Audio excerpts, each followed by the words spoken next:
나를 어떻게 눈을 볼 것이냐, 자화상이 되죠.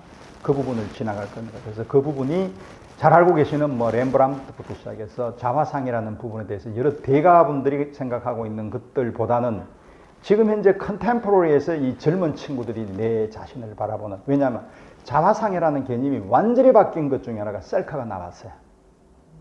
이 셀카가 가져다 주는 어떤 그런 그 자기만의 어떤 뭐라 그럴까요? 엄밀성?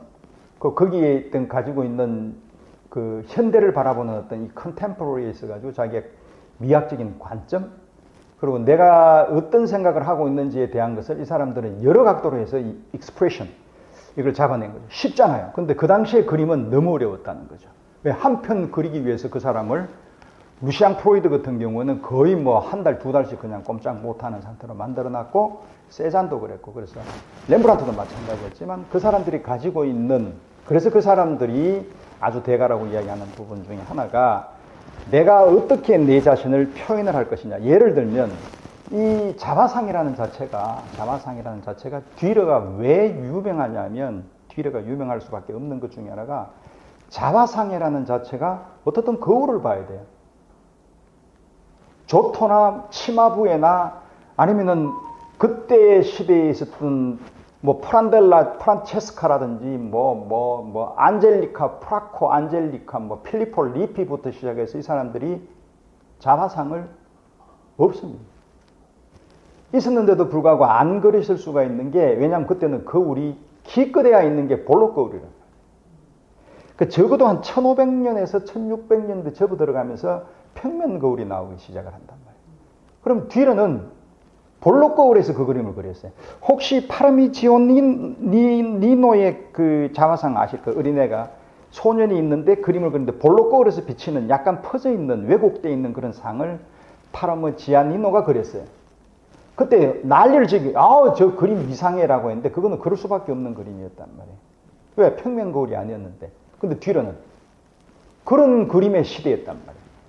파르미보다도 뒤로가 약간 한 5년, 10년 빠르지만 그 사람이 이 그림 세 개가 유명한 게 있잖아요. 프라도부터 시작해서 세 가지 그림이 있죠. 노티크, 독일에 있는 것까지 생각하면 이 세 가지가 있는데, 이 그림이 거의 1470년생이니까 20세, 18세, 20세 요래 그렸으니까 결혼하기 전에 하나 그렸고 뭐 등등. 그럼 18세라고 보면은 거의 한 1490년? 요럴 때에 그 거울 어떤 그 질이, 화상이 뭐 좋았겠어요? 근데 그걸 갖다가 비례적으로 굉장히 깨끗하게, 거의 사진 찍어 놓은, 셀카 찍어 놓은 것 같이. 그래서 내가 예수님이라 그러면서 자기가 그렇게 찍었다. 그림이 자신이 있으니까. 왜? 나는 비례를 아니까. 이탈리아에 있는 비례를 그대로 가지고 와서 이 사람이 연구를 하기 시작하고 단축법을 통해 가지고도 했고, 그 사람이 가지고 있는 멜랑꼴리라는 어떤 그림 보셨잖아요. 이렇게. 그 사람이 이렇게 판화를 잘하는 이유는 아버지가 금세공사였단 말이에요. 그래서 그 사람이 그래 있다가 여기저기 돌아다니면서 이제 왕실에도 직접 그려보다가, 그때 이제 막스밀리안 왕이 하고 있었을 때인데, 야 궁정화가 해주고 그러니까 안 돼. 그래서 잘렸단 말이에요. 잘려서 얘가 안테프레펜에서 왜냐면 그때는 안테프레펜이 최고였으니까 머물지를 못하고 다시 귀가를 한단 말이에요. 그래서 뒤로가 어디로 가느냐? 이탈리아로 간다. 2번을 가요. 2번 가서 처음에 올라왔던 그 수채화 그림이 동양스러우면서 굉장히 그림이 현대적인 그림이 있어요. 뒤로는 제가 정리를 다 해놨기 때문에 나중에 시간이 되면, 원하시게 되면 뒤로만 따로 한번 해드릴게요. 어떻든 뒤로가 가지고 있는 그 스킬의 능력이라는 것은 그만큼 뛰어난 자화상이 있었다는 거죠. 그 자화상을 통해서 그 다음 단계가 바로크가 오면서 이제 자기의 어떤 그런 그 내면을 표현하기 시작한 게 결국은 근대밖에 안 된다는 거죠. 그래서 지금 오늘 강의에서도 중요하게 생각하는, 내 스스로가 다가가서 그림을 볼 수 있는 상황으로 만들어주는 미적 철학은 칸트 무렵부터 시작했단 말이에요. 칸트는 1740년 정도의 사람이기 때문에 적어도 18세기 이제 중후반부터 이제 이런 것들이 나의 익스프레션이 이제 작동하기 시작한 거죠. 그래서 그때 무렵에 이제 프랑스에서는 대혁명이 생기는 그 시절이 되다 보니까 이때 낭만주의가 생깁니다. 그 낭만주의의 100년 이후에 나오는 낭만주의가 이 세기 말의 시대란 말이에요. 요때 그때 딱 걸려있던 상황이 우리 보통 벨 에포크라고 이야기하잖아요. 그래서 프랑스 말로는 무슨 시에들링이 참 되게 어려운 발음을 했는데, 여하튼 이제 거기서부터 이제 강의를 들어가면 여기까지다. 앞서는 좀 더 복습을 했고. 자, 시대 상황이 별의 복수라는 거죠. 팽드 시에클이랍니다. 시에클. 여기에 이렇게 뭐가 하나 들어가고, 불어를 제가 몰라서 말씀을 못 드리고. 그럼 세기 말이 뭐냐? 세기 말이. 세기 말이라는 그 자체의 후반부에서 1914년 전쟁 그 시기까지 딱 나눈단 말이에요. 요때 잠깐 돌이켜보자면 프랑스에서는 인상파라는 게 1870년대에서 80년대 유행을 막 들불처럼 일어났죠. 왜? 그때 전시회가 열렸으니까. 그 전에 이제 마네라는 사람이 있었고 인상파가 한번 불었는데, 인상파가 처음에는 인상파라는 것 자체도 어떤 의미에서는 재현의 그림이라는 거죠. 재현의 그림인데 내가 다가가는 게 아니라 들어오는 거예요. 그 임프레션이잖아요. 익스프레션은 내 몸에 있는 감정을 드러내는 거죠. 그건 독일 쪽이고, 프랑스 쪽은 임프레셔니즘이 좋아요. 그래서 미국에 가서 앱스트랙션, 익스프레션이 됐고, 여기서는 리릭 익스프레션, 리릭 앱스트랙션이 됐고, 리릭 임프레션, 앵포르말이라고 하기도 하고, 타시즘이라고 하기도 하고, 앱스트랙션 임프레셔니즘이라고 한다. 그래서 존 미첼이 미국에 있다가 제2세대 잭슨 폴록의 밑에 있던 애들, 여성 화가들, 그렇죠? 존 미첼이라는 사람이 어디로 나왔냐? 프랑스로 나왔어요.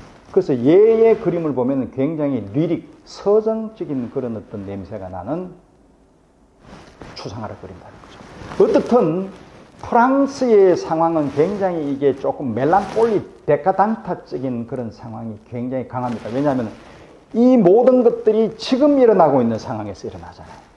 근데 벌써 영국에서는 아시다시피 찰스 1세가 벌써 1600년, 그때 1610몇 년, 20몇 년에 죽었기 때문에 얘들은 대혁명이나 이런 것들이 다 정리가 된 상황에서 이제 정리를 하고 오는 중이죠.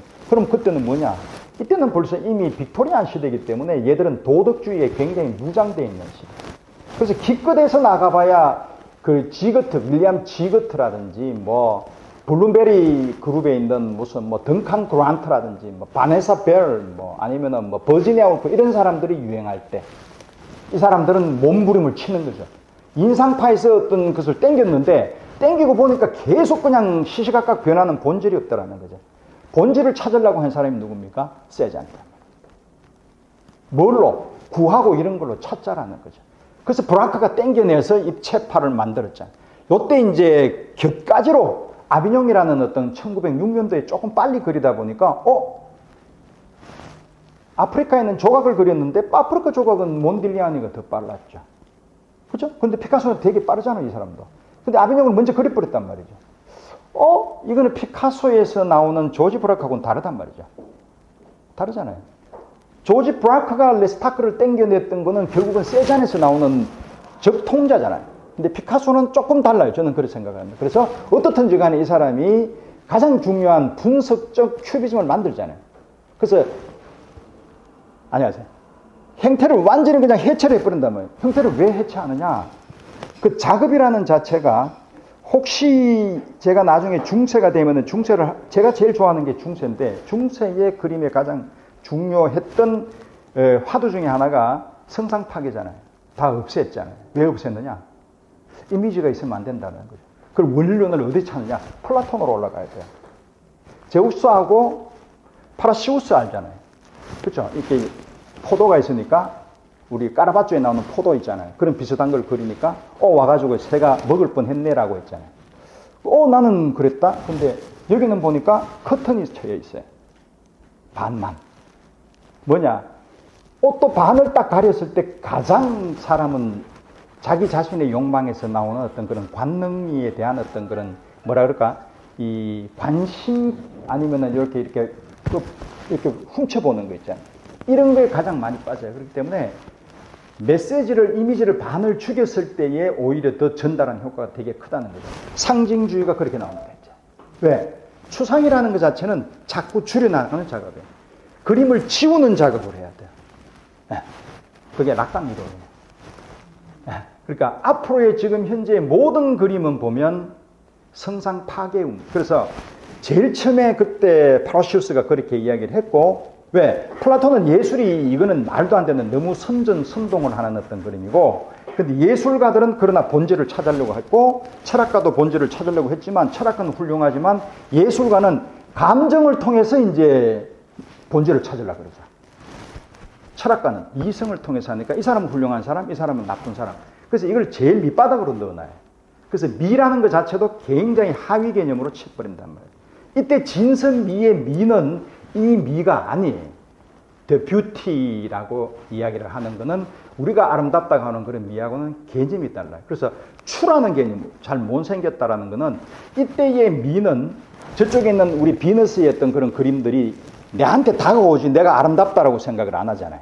그냥 자연스럽게 미예요. 비너스예요, 비너스. 그걸 비너스 아니라고 생각해 본 적은 아무도 없습니다. 그래서 그걸 The beauty라고 그러고 칼론이라고 그래요. 이성적인 미라고 이야기해요. 내가 보는 게 아니라 걔가 내 마음속에 다가오는 거예요. 그런데 이게 내가 다가가는 것을 익스프레션, 내 표현을 하기 시작한 사람이 누구라고요? 칸트란 말이에요. 칸트 이후부터 시작해서 그 얘기가 나오기 시작한단 말이에요. 근데 칸트가 이제 그렇게 이성적으로 자기의 오성을 통해 가지고 이성적인 것도 있지만 그러나 어떻든 내가 순수 미학이라는 어떤 개념을 세우면서 이때부터 근대의 가장 중요한 것들이 생겼다라고 이야기해요. 그린버그가 일대의 가장 중요한 필라소피를 누구를 찾냐면 칸트를 찾아요. 그래서 어떻든 이제 이때가 그런 시절에서 뭔가 이 인상주의에 따르는 어떤 그런 본질에 추구하려고 하는 미학에 너무나 반기를 많이 든 거죠. 그래서 어떻게 됐느냐? 르노아르는 그냥 사매하고 때려치고 나와버립니다. 사매하고 때려치고 나온 사람들이 되게 많아요. 근데 희한한 거는 여성들은 다 들어가요. 모리조부터 시작해서 에바 곤잘레스, 그리고 메리 카셋, 그리고 또 누구 있죠? 결혼 안 했던 또 아무튼 그래서 그런 사람들은 다 들어가는데 다 나와요 이제. 시슬레도 나오고 기요맹, 그림 잘 그리는 기요맹이죠. 기요맹도 나오고 세잔은 벌써 이미 그냥 쫑쳤고요. 그래서 세잔하고 그때에 79년 무렵에 고갱이 만나게 돼요. 피사로하고. 그래서 고갱하고 고우의 가장 큰 장점이 아니라 닮은 점은 누구를 만나느냐? 피사로하고 희한하게 세잔을 만나요. 근데 세잔은 까칠하잖아요. 세잔은 고갱을 인간 취급도 안 해요. 고우도 뭐 이상한 놈이라고 이야기를 해요. 그러니까 그런 걸 보면 세잔의 어떤 그런 상황은 저는 다분히 익스프레션보다는 임프레션 같아요. 멜로뽕띠는 그 사람한테서의 어떤 그런 손짓, 어떤 몸짓, 몸의 현상학이라는 이야기를 했는데 저는 조금 달라요. 이 사람은 굉장히 이성적인 사람이라고 판단을 하고 거기서 나오는 그림은 브라크를 통해서 큐비즘으로 갔다가 여기서 약간 빠져나가는 게 들로네를 통해서 오르피즘으로 잠깐 갔다가 그렇지만 이때 공부하러 온 모든 사람들 무슨 뭐 절대주의 슈퍼마티즘으로 가기도 하고 미래주의로 가기도 하고 영국으로 가는 브로시즘이라고 그래서 회오리주의로 갑니다. 어떻든 형태를 파괴하는 쪽으로 가는 것들이 대체로 세기 말에서 나타나는 현상들이라는 거죠. 거기에 조금 빨랐던 사람이 누구냐 하면 상징주의. 상징주의는 누가 우리가 제일 많이 알아요? 윌리엄 블레이크, 퓨슬리, 그죠? 그리고 프리드리히, 터너, 낭만주의의 후손들이에요, 이 사람들이. 근데 그때는 이때 낭만주의는 칸트의 이야기에서 익스프레션으로 다가갔다가 그때는 잠깐 나오고 신고전주의가 다시 득세를 하죠.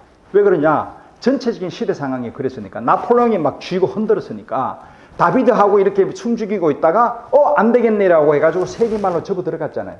이때 등장하는 게 이제 상징주의, 옛날에 있던 걸 그대로 다시 답습하는 거예요. 근데 그때 낭만주의하고 이때 상징주의의 차이는 이때 낭만주의에는 뭐가 있느냐? 터너 그림을 생각을 해보죠. 전기선이 막 타고 거기에 노예를 떨어뜨리고 하는 데 있어서 형체가 있다 없다 없잖아요. 뭐가 있느냐? 초원의 힘이잖아요. 초월의 힘. 뭐가 보이느냐? 신이 보인다라는 거죠. 그때 낭만은 반드시 신의 존재가 항상 깔려 있어요. 근데 지금 상징주의는 없어요. 신이 없어요. 신이 없어졌죠. 왜 그러냐? 1840년 니체가 이야기했잖아요. 죽었다 그랬단 말이에요. 그래서 고흐는 니체가 이야기하는 이 초인인 위브만시를 원하는 거예요. 그런 관점에서 한번 들어보세요. 제일 좋아했던 발자크. 이 사람도 시대 상황적으로 여러 가지 어떤 사회 고발부터 굉장히 복잡다단한 그런 어떤 상황을 가지게 되죠. 시고로사도 있었고요. 볼테르는 뭐 1600년대 바로크 시대 때 있었던 사람이고, 이것도 사회 고발적이고요. 미슐레, 이 사람은 인민, 그러니까 이런 특히 약간 사회주의적인 어떤 그런 상황, 연민, 사랑, 그래서 시행하고도 같은 어떤 그런 사랑을 많이 나눴다고 이야기하고, 고흐가 좋아하는 책들은 상당히 많습니다. 이런 등등 여러 가지가 있고, 도데, 알퐁스, 얘 같은 경우에는 남부 프랑스에 대한 어떤 책들을 도데가 많이 썼대요. 그래서 이때 아르레가스의 어떤 그런 느낌들을 많이 표시했던 것들도 아마 도데였던 것들이 상당히 많이 가미가 되지 않을까. 그 이외에도 이제 낭만주의 소설, 그러니까 상징주의라는 것 자체는 데카당트적인 그런 거는 종합적인 예술인 거죠. 그래서 항상 문학이 먼저 따라가고 철학이 같이 가고 미술이나 예술이 같이 엮어지는 음악하고 같이. 그래서 대부분 그때 음악가들이 낭만주의 음악이라 그러잖아요. 그죠? 근데 그때 낭만주의는 전부 다 1800년대 사람이에요. 그러니까 조금 다비드나 이런 사람들보다는 조금 늦어요. 그러니까 이 독일에서 이야기하는 룽게라는 사람이죠. 룽게. 1770년대. 그때에 요때 있었던 그런 사람들, 그리고 티크라는 어떤 전낭만, 그래서 전낭만이라 그래요. 그래서 거기 있던 사람이 블레이크하고 요런 조금 일찍 시작을 했고, 조금 늦게 이제 낭만을 받아들인 사람이 이제 그 프랑스로 오게 되면 드라쿠르와 제리코. 근데 이 사람들의 낭만 그림하고 이 짜름 낭만은 완전히 다르잖아요. 여기는 신이 없잖아요. 프랑스는 왜 그러냐? 벌써 전대 왕정을 루이 14세 때부터 가졌으니까 교황 하나 치는 거는 굉장히 쉬웠죠. 여기는 신이 별로 없어요. 프랑스에서는. 요 낭만이 있었고, 그래서 요렇게 이제 가는 중간에 자크 다비드가 들어왔고, 요거는 자크 다비드가 없잖아요. 프랑스에는. 영국에는. 누가 들어오느냐? 이때는 라파엘 전파가 들어온다. 그렇죠? 그럼 독일은 요때 있던 룽게나 이런 전낭만주의에 있던 애들이 요때 있었던 게 누구냐? 프리드리히. 그럼 우리가 윌리엄 블레이크 말고 걔 누구예요? 그 죽은 망자의 섬 그렸던 사람이 걔가 이름이 뭐예요? 스위스에. 오케이. 그래서 아무튼 그렇게 있다가 프리드리히가 요래 있다가 이제 그 다음에는 이쪽에는 완전히 이제 죽어 있는 그런 상태. 왜냐면 전쟁하고 바빴으니까. 그렇죠? 그래서 어떻든 이제 요런 상황으로 이루어지는 게 이제 좋아하는 고흐의 어떤 책이고, 낭만주의 문학들은 그때 제일 대표적인 사람이 이제 빅토르 위고, 말레르, 그러고 또 모파상 뭐 이런 그림 책들을 많이 읽었대요. 그래서 그 사람은 뼛속 깊숙하게 있는 기독교 신자이면서 자기가 뭔가는 이렇게 사회에 봉사해야 되고 자기가 가지고 있는 어떤 그 예술하고의 어떤 그런 종교를 같이 엮어가는 그런 상황에 있던 사람이 고흐라고 보면 됩니다. 그러면 왜 그러면 고흐는 아르레 와서 그렇게 콜로니, 저희들 집단을 하려고 했느냐? 나자레파가 있어요. 이게 이제 초창기 독일의 초기 낭만주의 있는 사람. 이 사람들이 종교가 있다는 건 낭만주의잖아요. 이 사람들이 어디 가냐? 전부 다 이탈리아 쪽으로 가서 거기에서 저것들이 또아를 탑니다. 그러니까 화가가 한 7, 8명인데 그 그림이 지금 레호나크라든지 뭐 이런 라이프 찌니키파하의 그림하고 굉장히 유사해요. 한번 나중에 보세요. 그 라파엘 전파도 또아리를 틀어서 그 사람들은 상당히 뭉쳐있잖아요. 그러니까 이 콜로니에 대한 어떤 그런 생각, 아까 미슐레가 이야기했던 전체적인 사회주의적인 생각, 내가 이렇게 그림을 그림으로 인해서 내가 돈을 받고 이렇게 하는 것보다 전체적으로 공동 구매해서 공동으로 뭘 할 수 있는, 그러면은 그림이 안 팔릴 때도 힘이 덜 들지 않겠느냐라는 생각. 왜냐하면은 이때 아시다시피 고갱이 그림을 그리게 된 가장 중요한 사건이 1882년이란 말이에요. 이때 주식시장이 폭락했다라는 것 자체는 뭐냐? 대공황이 왔다라는 거죠. 그래서 1882년 이후에 한 50년 있다가 1930년도에 세계적인 대공황이 오잖아요. 그래서 이것 때문에 미국이 이 대공황의 루즈벨트로 인해 가지고 여러 어떤 벽화 사건이 생기고, 그래서 잭슨 폴록이라든지 마크 로스코나 뭐 더 쿠닝부터 시작해서 마더웰 모든 사람들이 여기에서 벽화 작업하다가 어느 날 뉴욕파라고 하는 뉴욕 스쿨로 만들어져서 성난자들 해가지고 그 모모 앞에서 막 데모하고 난리 났잖아요. 이제 그런 상황으로 만들어지는 기초적인 단초를 제공하는 것은 늘 항상 위기와 이런 대공황으로 인한 경제적인 위기가 같이 따라가야 된다. 그게 고흐 생각입니다. 뭐 여러 이런 사람들이 있어요. 자, 그럼 상징주의를 보자고요. 이게 정치적인 그때 상황으로 보면 세기 말 현상이에요.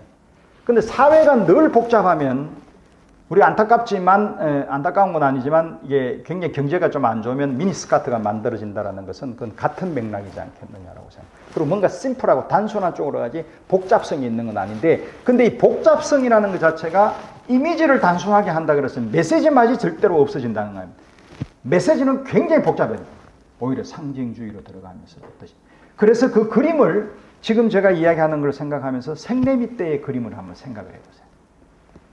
알을 그림하고 완전히 달라요. 네, 보세요.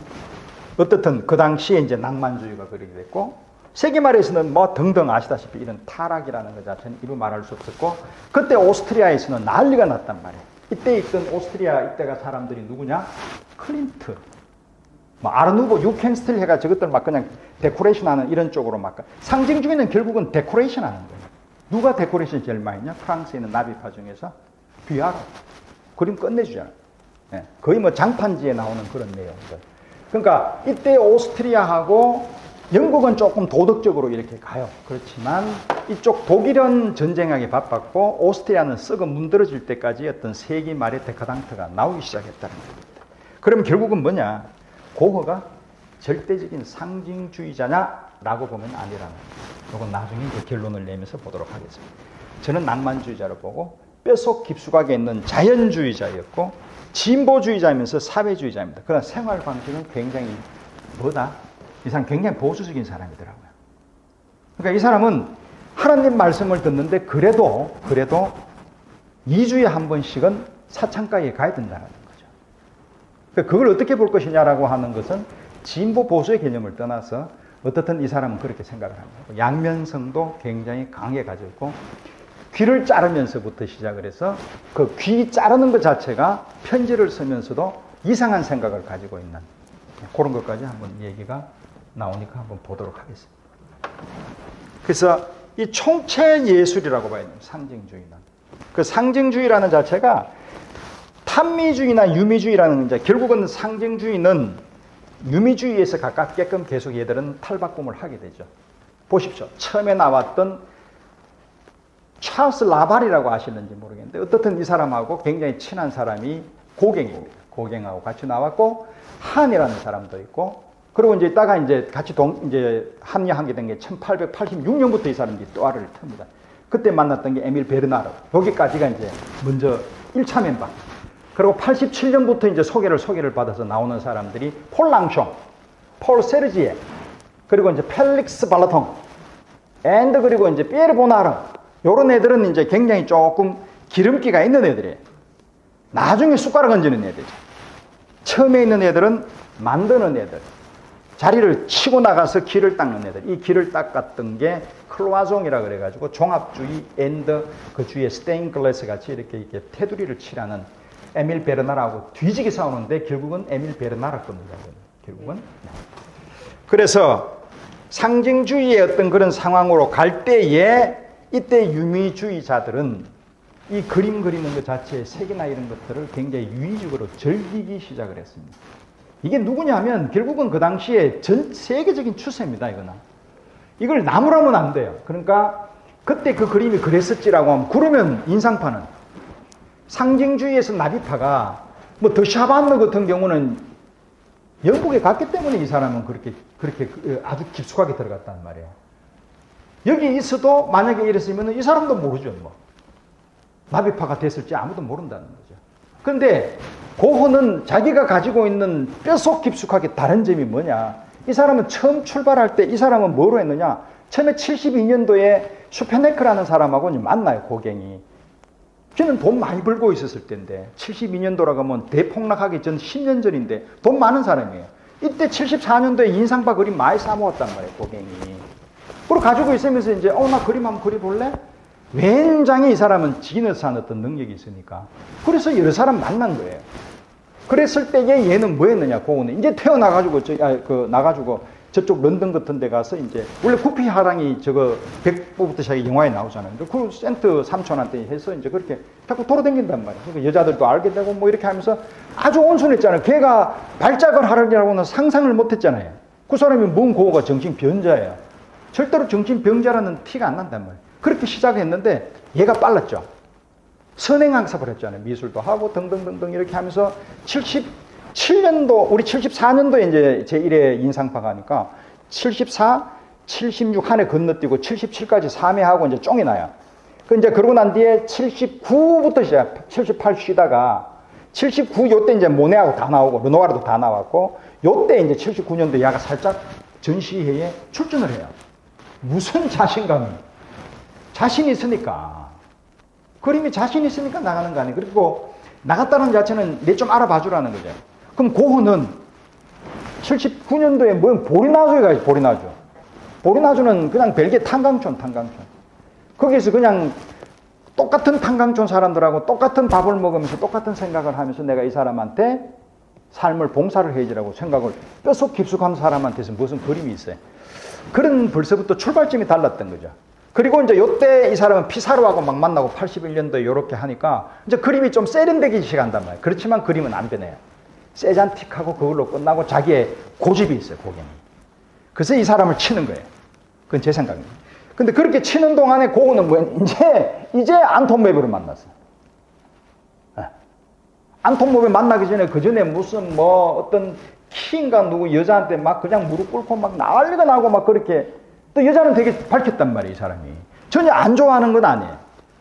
근데 이제 이게 그 창녀라든지 이 사회적인 어떤 상황으로 보면 그 당시에는 그 고흐는 어떻게 생각하느냐면 많은 사람들이 그렇게 생각을 해요.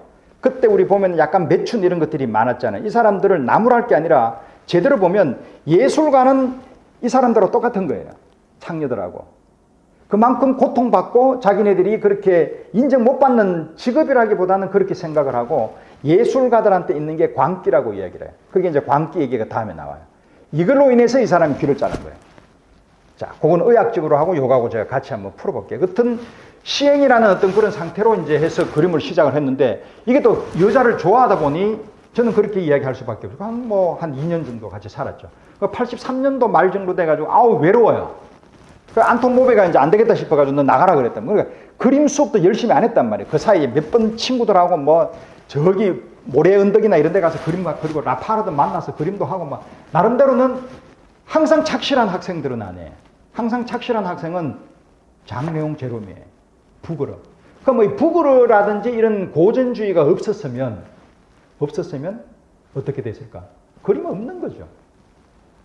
왜냐하면 항상 뭐든지 간에 이게 지금 그러면은 우리나라 서울대학이나 홍익대 미술대학에서 그래 추상화부터 처음 야 이게 그려 네 마음대로 해 이렇게 안 하잖아. 기본을 가야 된다. 기본을 알고 지금 현재 있는 상황을 알아야 나중에 그걸 후설이 이야기하는 에포케 판단 중지 딱 끝나고 난 뒤에 내 걸 찾아가는 그 영업을 해야 되는 게 이제 고흐라는 거죠. 그래서 항상 이런 아카데미에서 뭘 배운 게 아니라 고흐도 코로몽에서 배웠잖아요. 코로몽. 이때 만났던 사람이 에밀 베르나르 로트랭 막 만나잖아요. 근데 그때 프랑스 파리에서의 고흐는 세기 말에 있었을 때의 낭만 이런 것들에 대해서 많은 토의를 있었단 말이에요. 아, 이렇게 살면 뭐예요, 이거 등등등등. 그렇지만 고갱은 먼저 시작을 했지만 마지막은 어떻게 되느냐라는 게 이제 제일 중요한 관건이 되잖아요. 뭐 등등 있죠. 이때 이제 그림을 고갱은 그래서 이제 그것만 끝났느냐. 대폭락을 해버리잖아요. 82년도에. 83년도에 돈이 없으니까 먹고 살아야 될 거 아니에요. 그림 그리자. 어이땡 했단 말이에요. 벌써 이미 2번 전시에 나갔단 말이에요. 이 사람은. 나름대로 자신 있는 거죠. 세잔 너하고는 빠이빠이 할 거야. 존경은 해요, 세잔. 그때 그랬던 게 이제 모욕하는 수잔이라는 여자가 있어요. 그게 1880년도에 그랬는데 82년도에 이 사람이 출품을 해요. 아주 좋은 호평을 받아요. 그림 보면 상당히 예뻐요. 그러니까 잘 그리네. 그러니까 고갱이 그때라고 하는 것은 아마 한 3, 4년 그림을 바짝 그렸다라고 보고 그럼 고가 81년도에 그렸던 바짝 그렸던 거에서 3, 4년이라면 감자 먹는 사람이라. 우리를 딱 봤을 때 우리 지금 현재 컨템포러리의 뷰로 보면 형편없죠. 저건 뭐야 저거? 이거는 누드가 이쁘다. 그래서 고갱은 처음에는 빨라졌으나 우리 홍상수 영화 있잖아요. 그때는 틀렸고 지금은 맞다. 자, 그러면서 이제 보겠습니다. 그리고 고갱이 어디 가느냐? 모나코를, 파나마를 가요.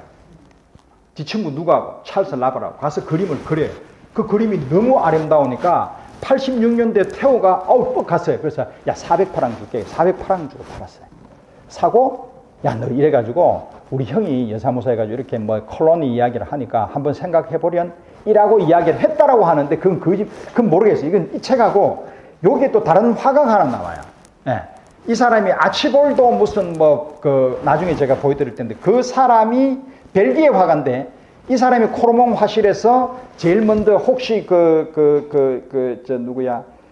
오스트레일리안 화가 있잖아요. 러셀하고 친한 친구예요. 그 스튜디오를 아파트에 썼어요.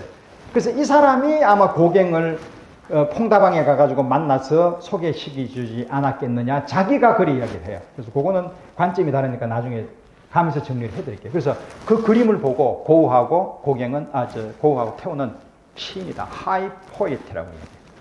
야, 저 그림 정말 좋네라고 얘기했단 말이에요. 고갱을 보고 그만큼 이 사람은 높이 평가한 거죠. 고갱을 높이 보는 거죠. 그 이제 나중에 보면은 우리 의사 보면은 거기에 뭐가 있느냐? 촛불하고 왕관 있잖아요. 고갱은 자기가 예지자고 선지자예요. 내가 왕이에요. 그림도 예수님이 나오고 뒤에 십자가가 나와요. 나를 추장하는 너는 내 제자가 돼야 되고 너는 내한테 절대로 이 그림에 대해서는 한마디도 하면 안 된다라는 강압적인 어떤 메시지를 줘요. 그래서 고우가 그림을 그릴 때는 우리 이제 진우 부인 알잖아요. 진우 부인을 아르에서 그림을 그릴 때 자기가 그리는 이 뷰에서 이제 지은 씨를 본다 그러면은 이 뷰 포인트가 제일 좋은 데가 이 자리인데 고우는 비켜져요. 고갱을 모셔야. 왜 그러냐? 이 사람이 옐로우 하우스가 수도원이에요. 그리고 유토피아예요. 여기에서의 이 사람은 대장이에요. 그리고 존재 자체가 이미 벌써 절대자라는 어떤 그런 상황을 이 사람한테 보여주는 거죠. 바쳤죠.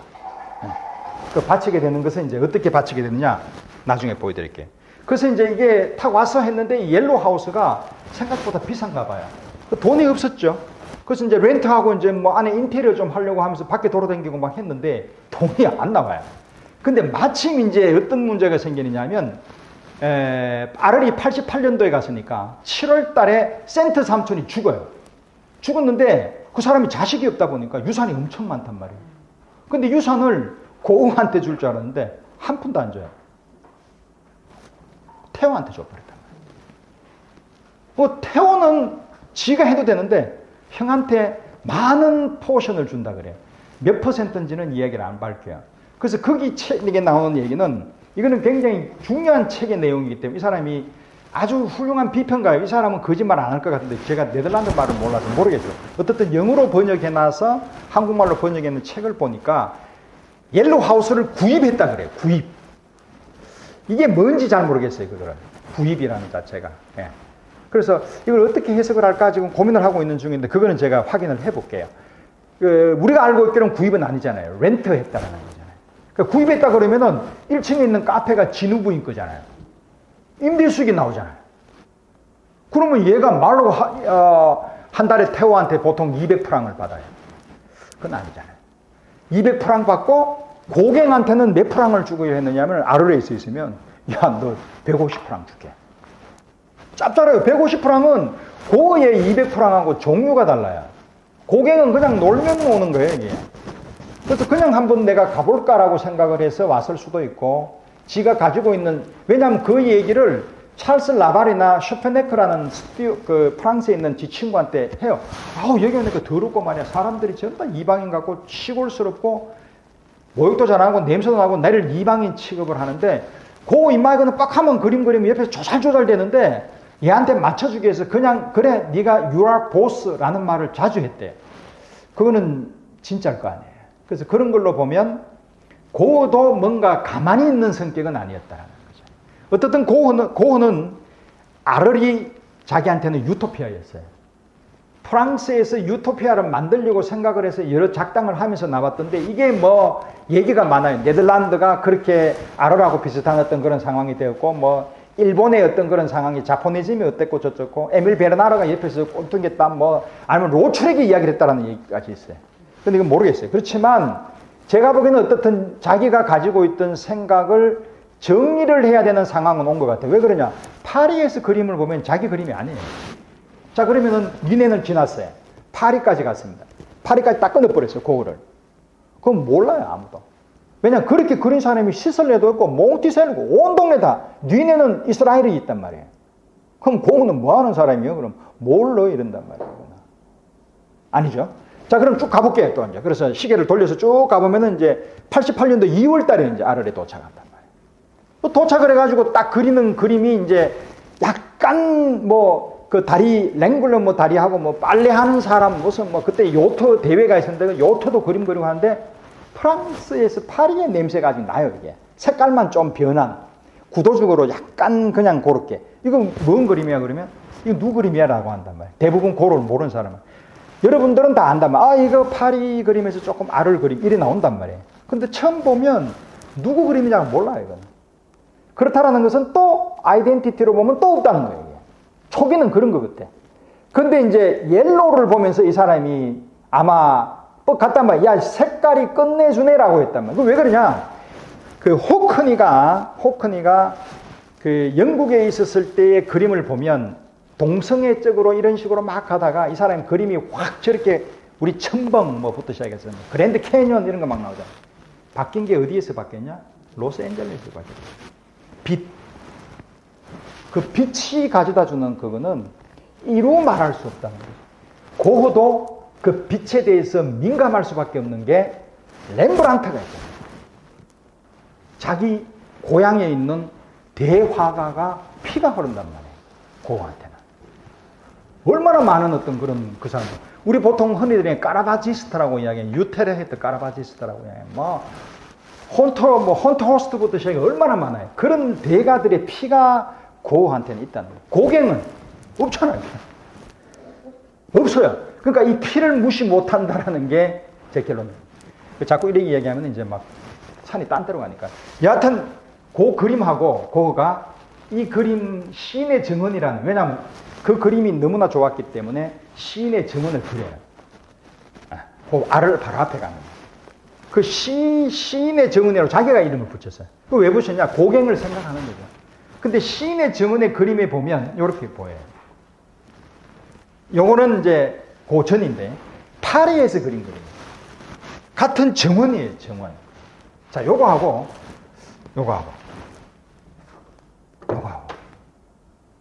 이게 고흐 건가요, 이게? 이거는 고흐 같잖아요. 그죠? 이건 피사로 해도 되고 뭐 없는 거예요, 지가. 어떻든 이기에서는 뭐가 나오냐면 어떻든 포인틀리즘이 그 당시에는 제일 86, 87에 쇠라고 막 신약은 난리가 났으니까. 이게 왜냐면 인상파주의의 어떤 그런 것들을 색깔로 내가 착착 느끼는 것보다 눈을 망망을 통해 그림으로 해가 내가 이성적으로 뭔가를 그림을 색채 보색 효과를 한번 가지고, 이게 이제 결국은 괴테 이론이란 말이에요. 아이작 뉴턴 이론도 있지만 어떻든 이런 상황에서 나오는 그림은 네덜란드의 풍경화의 전형적인 특징입니다. 루이스달 3분의 1, 3분의 1, 3분의 1. 이거는 빼도 박도 못하는, 그러니까 네덜란드가 랜드스케이프가 굉장히 강해요. 루이스달부터 시작해서. 물론 프랑스에서는 그 당시에 있었던 바로크 정도의 그림은 끼끄데바 클로드 로랭 정도밖에 없어요. 풍경화 잘 그린 사람 손꼽으로 가면 없어요. 근데 네덜란드는 막 주기장창 루이스달, 저거 형제들 루이스달 몇 명이 있어요. 그 주위에 사베리부터 시작해서 엄청나게 많습니다. 그 위로 올라가게는 파티니르라는 사람입니다. 이 파티니르가 유일한 랜드스케이프를 1470년도 이 사람이 태어났는데, 뒤로하고 같은 굉장히 친해요. 발티네르 이런 한스 발둥 이런 애들하고 같이 있단 말이에요. 요게 나이가 이제 이쪽에 오면은 미켈란젤로 같이 나이가 먹어요. 이 사람들이 랜드스케이프를 그리는 유일하게, 그러니까 배경으로 그린 게 아니라 실질적으로 랜드스케이프라는 어떤 장르를 땡겨 놓은단 말이에요. 그러고 난 뒤에 죽어버렸단 말이에요. 근데 루이스달이 이거는 그 호베마라는 거하고 호이엔 이런 사람들 많잖아요, 네덜란드에. 그 사람들이 이거 다 받은 거예요. 그러니까 소실점 등등. 왜냐하면 북폴랑들은 소실점이나 원근법에 별로 관심 없어요. 없는데도 불구하고 이 자연적인 어떤 그런 상황에서의 대기원근법이라든지 이런 것들은 굉장히 강한 나라예요. 그래서 거기에 냄새가 난다는 거예요. 자, 시인의 증언. 이걸 어떻게 하다가 제가 이걸 몰랐는데, 그때 어느 신문에 이렇게 뭐 연재가 되어 있는 거를 제가 우연하게 한번 봤는데, 이거를 고흐라고 보더라고요. 여자가 그리워서, 알을. 그래서 되게 무시하대요. 비난하지는 않겠어요. 왜냐면 모를 수 있으니까. 이거는 고갱을 위한 거죠. 생긴 거는 고흐 같을 수도 있죠.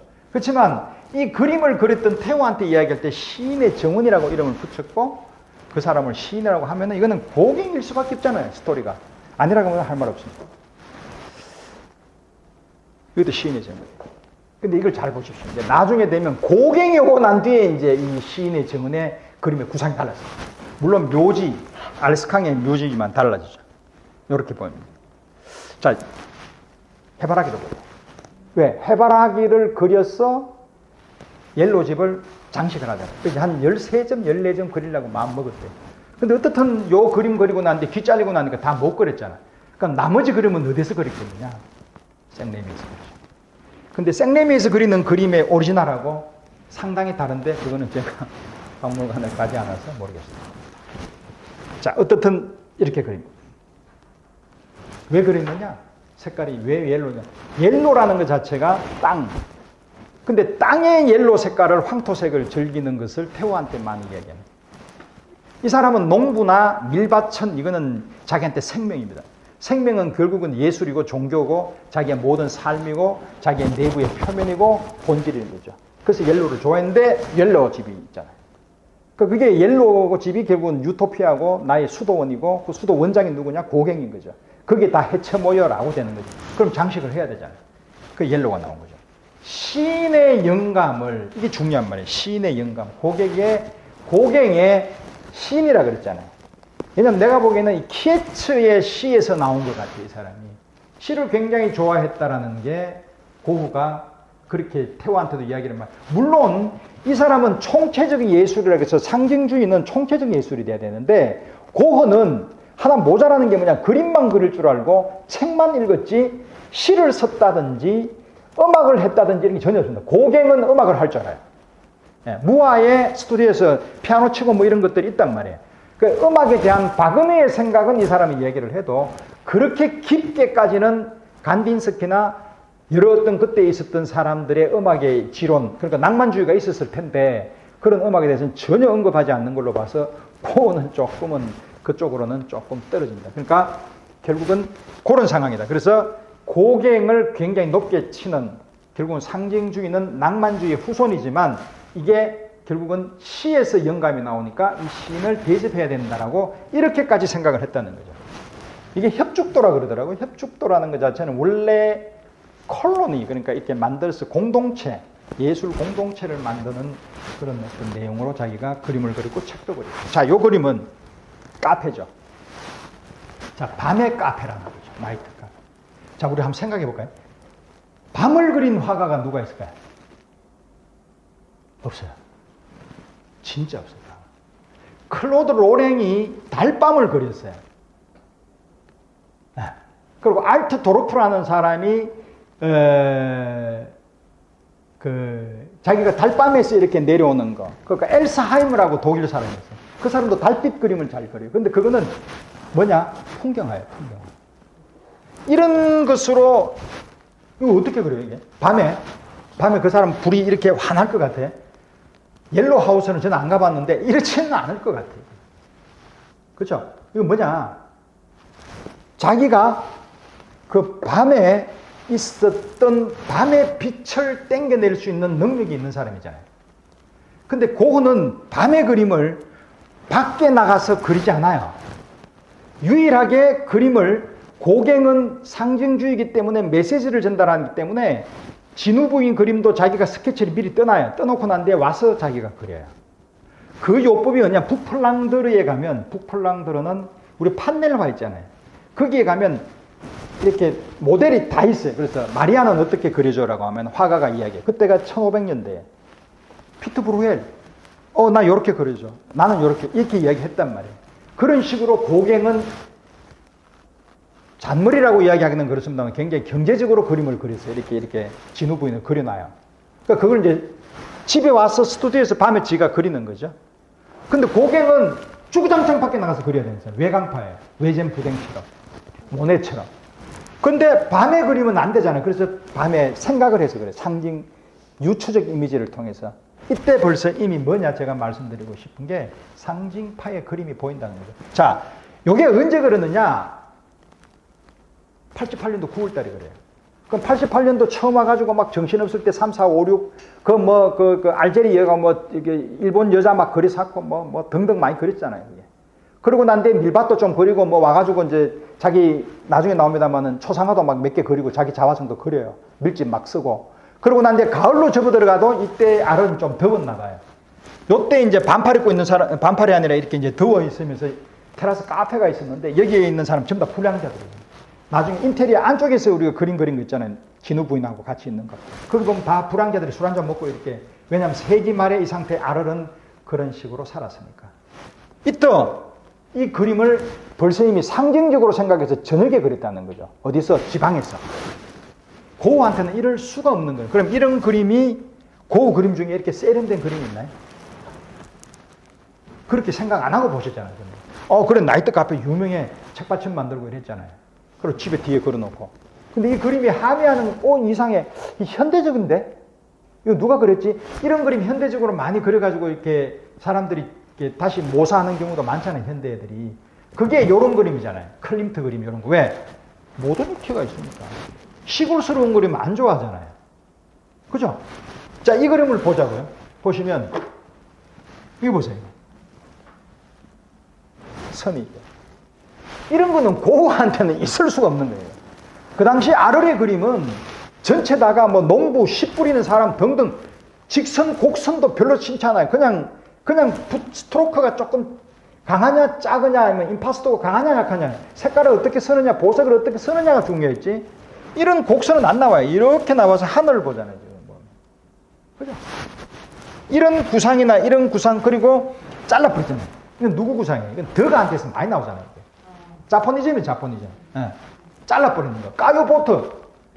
이런 거를 썼다는 것 자체는 프랑스의 파리시들의 그런 걸 많이 봤다는 거죠. 근데 그걸 중요한 게 아니라 이런 거에서 색깔을 이렇게 감을 준다는 것 자체가 하늘에서의 이런 것들이 떠다니는 이런 것 자체의 무늬가 이런 거 있잖아요. 이런 거. 막 휘가 맞추는 거. 이거 전부 자포니즘 영향이에요. 자포니즘. 그래서 제가 보기에는 이 자포니즘의 영향의 그 그림에서 보면 이런 점들, 스팟, 요런 휘몰아치는 거, 이런 것들이 자기의 내세하고 이런 것들은 일본은 굉장히 강해요. 그래서 고어는 일본에 대해서 어떻게 생각하냐면은 유토피아라고 생각하는 게 일본 자체를 종교라고 생각합니다. 그 사람들 같이 살고 싶어. 일본은 항상 모여있고 항상 그런 식으로 생각하고 이런 식으로 된다는 거죠. 그래서 이 그림은 88년도 9월 달에 그렸는데 카페 그림이 5개가 있어요. 고우가 유일하게 그렸던 게. 왜? 밤을 그리고 싶은 카페가 아니라 밤 그림, 나이트 그림. 그렇죠? 한번 대볼까요? 카페, 밤에 있는 인테리어 그림 한번 그렸고, 요거 그렸고. 그리고, 그렇지? 스테리 나이트, in the Rhone 강에서 그거 하나 그렸고, 또 하나가 스테리 나이트, 사이프러스 하나 있고. 별이 동그랗게 흐르는 거. 그거는 이제 선셋이든지 뭐 어떻든 나중에 제가 그거 하나 더 찾아가 한번 보여드릴게요.